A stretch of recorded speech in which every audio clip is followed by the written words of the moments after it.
Chuck Carsonson, Course in Miracles number 129, and talking again about choosing again, which helps to pull recent episodes, what we talked about together. If you missed it, certainly if you missed it, you can go to my YouTube, scroll down to my Facebook, go to my Real Life Impact podcasts, search that up, find them, and listen to these messages.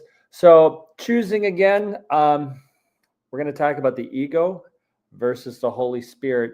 Very simple thing to know if it's ego or Holy Spirit. So ego always seeks to divide and separate. Ego seeks to divide and separate, where Holy Spirit seeks to unify and heal. Holy Spirit seeks to unify and heal. We talked a few days ago about to give all to all. We talked in the past about the ego looks to take, Holy Spirit only gives, and by giving you have. Ego thinks the only way to get is to take, and therefore it looks to divide and separate. So you could go online. Here's a great example of divide and separate is the political economic atmosphere where there's whatever Twitter, Facebook, probably the news media, which I don't really watch. Every once in a while, you're on one of those social medias and you see the attacking, the condemnation, the judgment, the opinions of what's happening in the world. So let's take recent President Donald Trump and his decisions. Now, probably many of the people who voted with them, agree with them, are probably like finding ways in their mind, and this is what the ego does. In your mind, the ego is like, this is great stuff he's doing and we love it, and they find ways to agree with it. That's what the ego does. Now then the other side, who does not agree with it, like there could be nothing that he could do to ever agree with.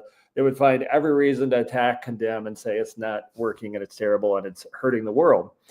Again, that's all ego. That all seeks to divide and separate. So you could be on either side of it, and what Jesus would say is what you're doing is insane.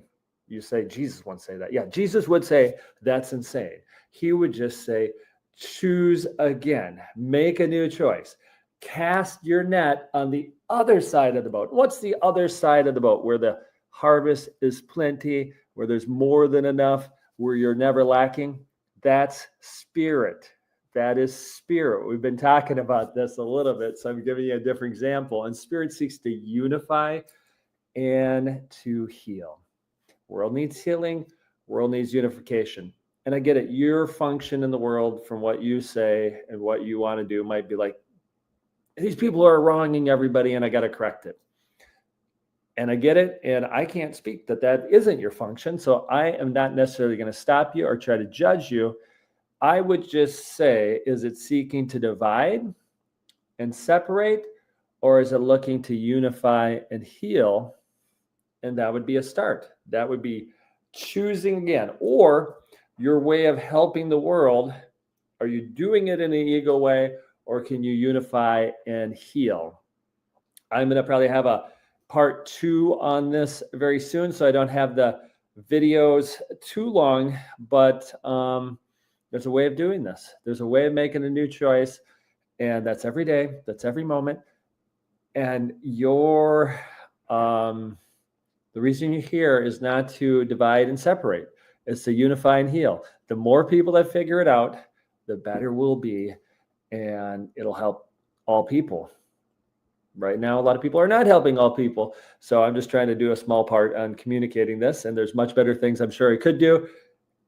But this is one of the ways I like to communicate it and hope to reach more people. You're always welcome to share. I probably never said this. You are welcome to share this if you think it'd be helpful for somebody.